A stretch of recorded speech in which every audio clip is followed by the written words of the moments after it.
नमस्कार साथियों, मारवाड़ लाइव में आपका स्वागत है। और जिस तरह से मैं आपको बोलता हूं कि हर बार कहानी नहीं होगी और इस बार भी कहानी नहीं है। हम आए हुए हैं मारवाड़ की इस देवनगरी सिरोही के गांव विरोली में। और यहाँ पर कहते हैं कि हर घर में एक सरकारी अफसर है जो मिलिट्री में है या पुलिस में।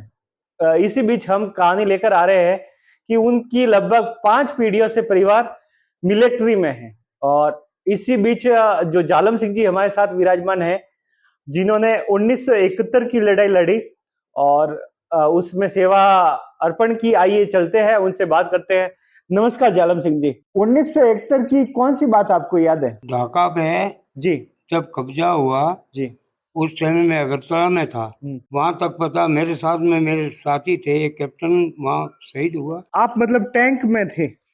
मैं आर्मर्ड कोर में था, जी आर्मर्ड 7th कैवलरी। जी उसका एक स्क्वाड्रन था, नंबर 1 इंडिपेंडेंट आर्मर्ड स्क्वाड्रन। उस स्क्वाड्रन में मैं गया। मैं अहमदनगर से मेरे को सीधा भेजा इंडिपेंडेंट स्क्वाड्रन में। जी स्क्वाड्रन में और इधर लड़ाई लग गई। जी लड़ाई लगने के बाद में हमारे को आइजल से अगरतला गए। अगरतला में ढाका पे कब्जा जो हुआ, जी उस टाइम में मेरे साथ में एक कर्नल साहब थे, एक कैप्टन था, एक नायब रिसलदार था और 7 हम दफेदार थे। जी उसमें वो कर्नल साहब भी शहीद हो गया और कैप्टन साहब भी शहीद हो गए। एक नायब रिसलदार शहीद हो गया और एक जवान था जिसको हम कहते हैं आर्मर में सवार, जी इन्फेंट्री में कहते हैं सिपाही, और हमारे में सवार लगता है। जी। तो कहते हैं कि आपकी 5 पीढ़ियां इस फील्ड में है, जी, जी। तो कैसे? पहले तो आपका नमस्कार।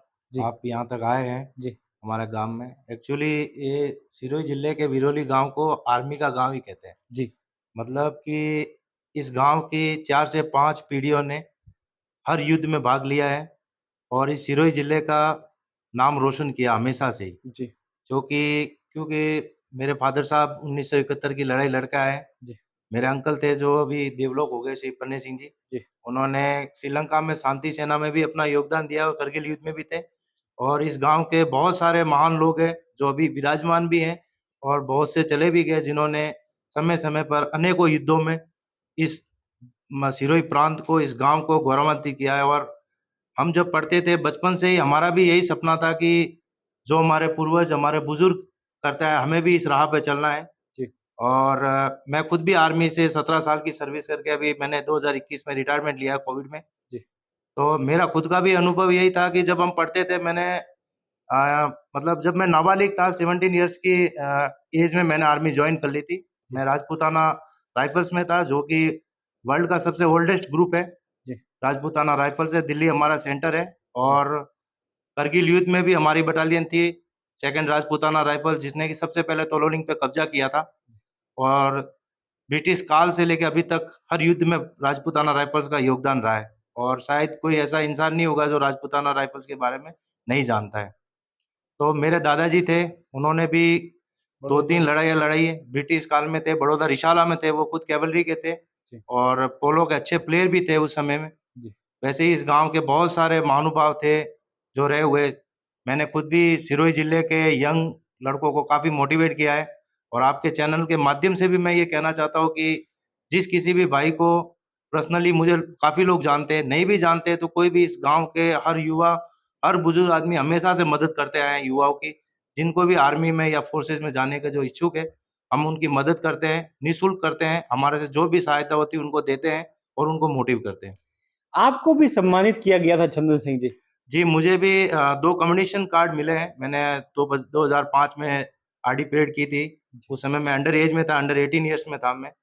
तब मेरी बटालियन से मेरा नाम गया था और मुझे लेफ्टिनेंट जनरल अभय कृष्णा, जो अभी अरुणाचल के गवर्नर हैं, उन्होंने मुझे दिया था। और 2013 में जनरल अभय कृष्णा ने मुझे दिया था प्रशस्ति पत्र। आपके रिटायर होने का मुख्य कारण क्या रहा? रिटायर होने का सर मुख्य कारण ये था कि 17 इयर्स सर्विस मैंने कर ली थी। जो मैंने अपनी ज़िंदगी का जो युवा काल था, वो मैंने पूरा फ़ौज में निकाल दिया था। जी और मैं चाहता था कि बाकी की ज़िंदगी में दूसरे लोगों को घर आके प्रेरित कर सकता हूँ, युवाओं को जो मेरी तरह आर्मी में जाना चाहते हैं। वहाँ रह के मैं उनको इतना मोटिव नहीं कर सकता जितना मैं आके यहाँ कर सकता हूँ। जी और दूसरा, मैं यहाँ आने के बाद थोड़ा अपने फैमिली के साथ भी समय व्यतीत करना चाहता, अपने परिवार, अपने दोस्तों, अपने समाज के साथ भी अपना टाइम स्पेंड करना चाहता था। ये भी रीज़न था और दूसरा मैंने ग्रेजुएशन कंप्लीट हो गई थी तो सोचा कि आर्मी के थ्रू यहाँ भी कहीं न कहीं हमें सुविधा मिलती है तो उसके थ्रू मैं कहीं न कहीं अगला जॉब अपना सिक्योर कर सकता हूँ। और इससे ये भी होता है कि दूसरों को भी मौका मिल सके। जी सर, मौका आर्मी एक ऐसे संस्था है जिसमें मौका मिलता नहीं, मौका लिया जाता है सर। जी, वो आपको लेना पड़ता है, आर्मी आपको देती नहीं है। जी। क्योंकि जो कंडीशन है उस अप्लाई पे आपको उतरना है तभी आप आर्मी जॉइन कर सकते तो हमारे साथ पिता पुत्र की जोड़ी बनी हुई है, चंदन सिंह जी भी बने हुए हैं और अभी मैं बात करना चाहूँगा, विरोली में अगर भर्ती आती थी भारत सरकार की ओर से तो क्या करते थे? सर 71 से पहले जितनी भी भर्तियाँ आई है जी, तो हमारे यहाँ सिरोही में डाक बंगले पे भर्ती आते थे। जी, एक हमारे अंकल थे जी, उमेश सिंह जी। जी, उमेश सिंह जी ने काफ़ी इस गाँव के भाइयों को भर्ती कराया, अनपढ़ों को। जी, अनपढ़ों को दिल्ली में रहते हुए उन्होंने बहुत बड़ी हेल्प की जी, और जैसे-जैसे हर एक इंसान का दिल करता था कि भई हम आर्मी में भर्ती हों। जी, आर्मी में बाकी कोई नौकरी नहीं करनी, हम आर्मी में भर्ती होंगे। और फिर फादर के वो देखते थे, उनका रहन-सहन, उनका स्वभाव वो देखने के बाद में हमारी भी इच्छा हुई कि हम फौज में करें। मैं क्या हुआ, मेरे 2 भाई और हो गए। जी, वो फिर शांति सेना में गया ना, जी, फणीत सिंह नाम थे, जी, श्री फणीत सिंह। वो उसकी किडनी फेल हो गई थी और मेन शॉट होने की वजह से वो उनकी वहाँ मतलब वो ठीक है, बाल-बाल बच गए। जी, एक यहाँ हमारे गाँव में उदय सिंह जी है, उनके भी गोली लगी थी। जी, वहाँ शांति सेना में, वो भी राज्यपाल के थे। गणेश सिंह गणेश ग्रुप में था। जी, तो उसने बड़ा बुज़दिल बोला कि भई बाबा मैं तो नौकरी नहीं करूँगा, नहीं, यहाँ तो बहुत खतरनाक चीज़ है। मैंने उसको बहुत उचाया कि गणेश सिंह देख अपने फादर भी फौज में थे और आप भी, तो फौज तो जैसी नौकरी कहीं नहीं है, फौज जैसी नौकरी नहीं है। और अभी ज़्यादातर सही सही बताऊँ आपको तो नरेंद्र मोदी ने फौजियों के लिए सब कुछ किया है जी। और हम बहुत खुश हैं। 1971 की लड़ाई सबसे भीषण और भयंकर लड़ाई कहलाती है और उस समय आपको ज्ञात हुआ कि इस लड़ाई में जाना है। आपको डर नहीं लगा कि हो सकता है कि ये आखिरी लड़ाई हो? ऐसा है, सब लड़ाई का नाम जानते ही नहीं थे हम। जी, लड़ाई क्या चीज़ है वो भी पता नहीं था। जी, मेरा सेंटर है अहमदनगर। जी, अहमदनगर से मेरे को भेजा कि बेटे आपको जाना है अरुणाचल में। जी, वहाँ एक नंबर 1 स्क्वाड्रन खड़ा उस स्क्वाड्रन में जाना है। अब स्क्वाड्रन में जैसे ही गया और लड़ाई लग गई, जी, तो फिर कहाँ आगे जाएँ कि पीछे जाएँ? जी, सब कर रहे हैं जैसे मेरे भाई कर रहे हैं, जैसे हमने किया। जी, और ईश्वर की जान जोग माया की मेहरबानी हुई, वो सही सलामत आ गए। जी। तो चंदन जी आप वहाँ से आने के बाद रिटायरमेंट जो है उनके लिए क्या किया और अन्य जो फौज के प्रति और समर्पित हो उनके लिए क्या किया?